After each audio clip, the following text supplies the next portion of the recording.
We offered Francis a deal that would have made him the highest paid heavyweight in the history of the company.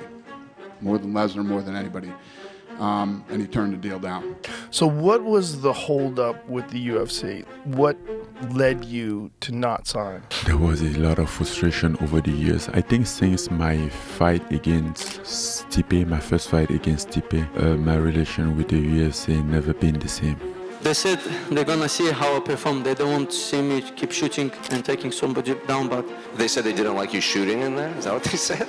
I'm done with the UFC. I'm done being taken advantage of. I'm done of being disrespected. I've been in the sport for 11 years. I gave them a third of my life, and they give me no respect. What's up, guys? We've selected several interesting stories of fighters who left the UFC under abnormal conditions.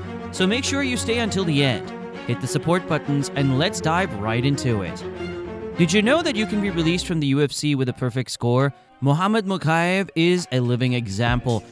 Did they try to give you a new contract before this fight? they said they're gonna see how I perform. They don't want to see me keep shooting and taking somebody down, but I've done what I could do with like tonight. Yeah. They said they didn't like you shooting in there? Is that what they said?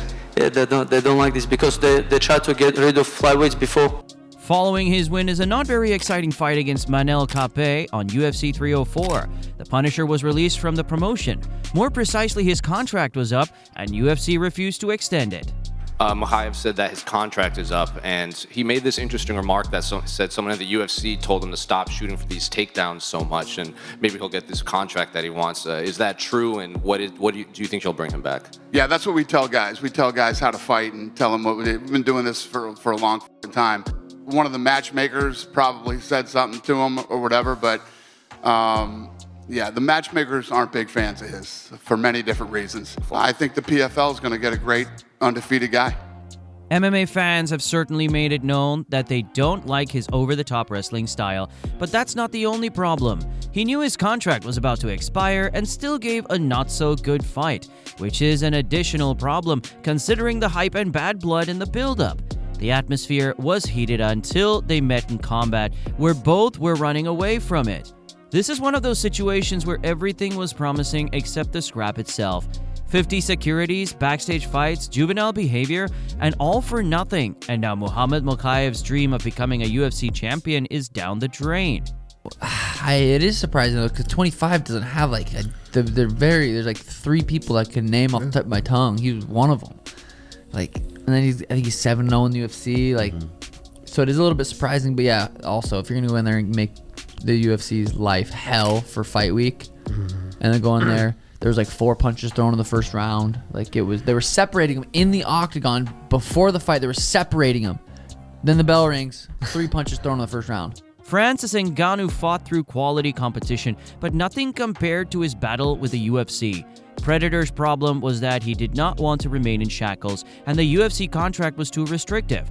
The first contract he signed, Francis knew it wasn't good, but he took the opportunity to make a name for himself with a big promotion. We all know how successful he rose to the top, and when he wanted to negotiate from the position of champion, he didn't get what he wanted from the president, who supposedly praised and appreciated him so much. So what was the holdup with the UFC? What led you to not sign?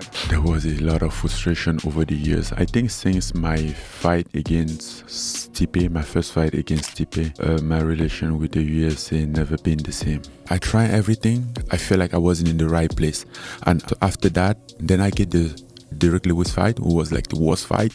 I came back, I won multiple fights, and they came with a new deal. This was after Junior Dos Santos back in June 2017, and then until my team was on the way to the negotiation, who was in Anaheim when Stipe and DC was fighting the second time, and then I'm like, no, Dana say no new deal for Francis. He still have 3 fights on his contract. Ngannou did not only stand up for himself, but also for other fighters. His demands included health insurance, a license for sponsorships outside the UFC for everybody, and the ability to box outside the promotion. The reason that I was requesting all those stuff because was the thing that the pushed me in the position that my back was against the wall. Then I have to figure out that, okay, this is what's wrong. This is what's wrong. This is what get me here. If I wasn't back on the wall, maybe I wouldn't have figured that out. However, the UFC interpreted these as impossible demands, and Francis showed that leaving the promotion without bad blood is often impossible. The situation seemed difficult for Francis, who remained patient as a free agent. It later turned out to be another positive thing in his life, as he got a favorable contract from the PFL. We also get to a Chatri. Even Chatri reach out, we talk, same thing. And then a couple of days, they send their own contract. But when I was putting that contract next to the PFL one, it was day and night. The PFL was much better. Yeah. In addition, he made millions in boxing with Tyson Fury and Anthony Joshua. Him leaving the UFC, fumbling the bag, all that. Francis has won. He made $20 million just on this fight. His last fight, he made $600,000. So don't get it twisted. Francis has beat the game. His performance against Fury got him to this fight against Anthony Joshua. He's won. No matter what happened on Friday night, Francis won. Being his own lawyer, Ngannou proved that good things come to those who wait patiently. Although we decided not to use two old examples, we'll make an exception with Dana White's boy, Tito Ortiz. Have you ever disliked one of your fighters where you're just Absolutely. There's many guys that I disliked. And, is there anyone that you thought like, man, I hope he get his ass beat tonight? Tito Ortiz. I mean, it was very fucking... Man, when him and Chuck fought, as the promoter, you're not supposed to have a rooting interest. In addition to 5 heavyweight title defenses, the man registered 2 releases from the promotion. The issue was mostly because of Tito's payment, and we all know how Dana is when more money is demanded. He had charisma and personality, and he managed to beat people up, but he was impossible to work with, as per Dana White. And Tito's just a really dumb human being. He's not intelligent at all. He's very, very fucking stupid. Okay, let's start there. But you had a relationship early on with Tito Ortiz because you managed him. We loved Tito at the time. Tito was our guy. Tito was my guy. Frank and Lorenzo loved Tito. He absolutely destroyed a relationship that he could have had for the rest of his life. Everything went well while Dana was his manager, but when he got the UFC directorship, things went sideways in their love story. Dana White, president of the Ultimate Fighting Championship. Dana, congratulations on your first show. That's got to feel good. Dana pretty much said, well, I'm not going to be able to be your manager anymore. And I kind of took that. I was like, well, what do I do now? Tito immediately felt like I was on the other side. Now I'm the devil. Although Tito shone in a cage, things in his management were not pleasant. He felt neglected because he believed he was the one raising the promotion. Tito demanded his recognition.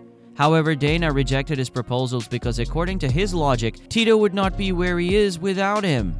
When Ortiz was injured, he was further angered by the presentation of the interim belt, while Ortiz had the real one. Chuck Liddell entered the game and won the championship against Randy Couture. As a former friend of Liddell, Tito did not want to fight him, citing friendship as the reason. We used to train with each other. He was a good kickboxer. My wrestling was great, so we helped each other. It sucks fighting a guy who I thought was my friend. And the first time we fought, I didn't want to do it. Anybody who knows Tito knows this. Tito doesn't have any friends. There's no friends that Tito's so close to that he wouldn't do whatever. If Tito felt he could beat Chuck, he'd have fought him in a second. This would have been a valid reason if Dana White hadn't revealed that Ortiz knew he wouldn't beat the Iceman, and given that he was knocked out twice by Chuck in the sequel, we can conclude who was telling the truth. It always feels like I'm saying, he was scared of Chuck Liddell, he was scared of Chuck Liddell. I'm not saying that you were necessarily scared of Chuck Liddell. You knew Chuck Liddell would beat you. It's no secret that Dana wanted to see Tito knocked out, and he loved it when it happened. Ortiz failed to retake the title against Chuck in 2006 and left the promotion in 2008. Tito signed with Affliction, but the promotion was shut down before he could get to the cage. Since the amount of drama in this relationship is high, let's make a long story short. Tito got a UFC contract again, but wasn't even a shadow of the fighter he once was. He was even supposed to box with the president, but that fight never happened because of Tito, despite White's preparations. I have never heard in my career of the owner of a company essentially challenging an employee to a fight. I did not. He challenged me. Come on, dude. Come on, it's me, dude. It's me. If anybody else do cool, it's me though. Come on. And it was his idea. And it was a really bad idea. He knew it. Him and his wife at the time were trying to get out of this fight by trying to punk me. And then he ended up pulling out because he knew what was going to happen.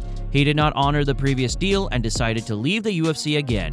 Ortiz retired in 2012, but guess what? He came out of retirement in 2013, signed a contract with Bellator, extending the rivalry between him and Dana White. I'm done with the UFC. I'm done being taken advantage of. I'm done of being disrespected. I've been in the sport for 11 years. I gave them a third of my life, and they give me no respect. Gerard Mousasi can easily be mentioned in the debate about the greatest middleweights, regardless of being 9-3 in the UFC. The Dreamcatcher could not wait for his chance for the title, so he took his 6-fight winning streak to Bellator. Well, I've signed the 6-fight deal with Bellator, and I'm looking forward to be champion there. And if I achieve that, I'm looking forward to go a division up and get the 205. Mousasi says he was close to a new UFC contract, but the negotiations ultimately did not end in his favor. How close did you get to signing with the UFC? I'd heard that there were some discussions, there was an offer, you met at the retreat. How close were you to signing with the UFC? Other than that, yeah, we were close. We negotiated until up to the end. And yeah, I think the best choice for me was to go to Bellator at the end. As with Ngannou, the money talk didn't play a huge role because, according to Gerard, it was about respect. Even more, the offers from Bellator and UFC were similar, but Gerard only wanted the opportunity to become champion and have big fights. Waiting too long for the title shot came over his head. Despite that, the Dreamcatcher still had words of praise for the UFC. Believe it or not, this man did not part with the promotion under terrible conditions. In the end, Mousasi decided on Scott Coker, with whom he shared mutual respect and a good relationship. Scott gave him what he wanted, and UFC lost a skilled fighter. However, things changed when Bellator and PFL agreed to cooperate. Due to dissatisfaction with management, Mousasi became a free agent in 2024, which could be a chance for the UFC to correct its mistake.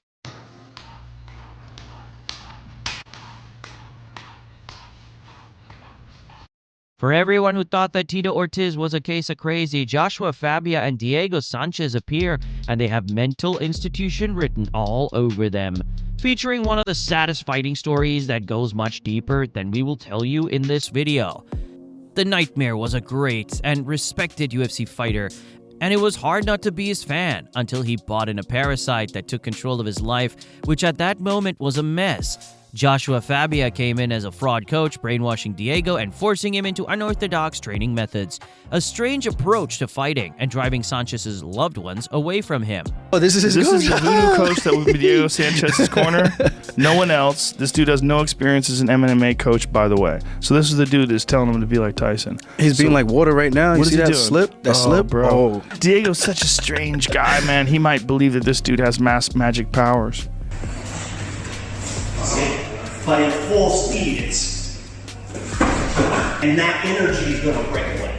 Finally, Diego was left with Fabia as the only person in his life, a psychotic, egotistic, narcissistic slob who wouldn't let Diego go anywhere without him.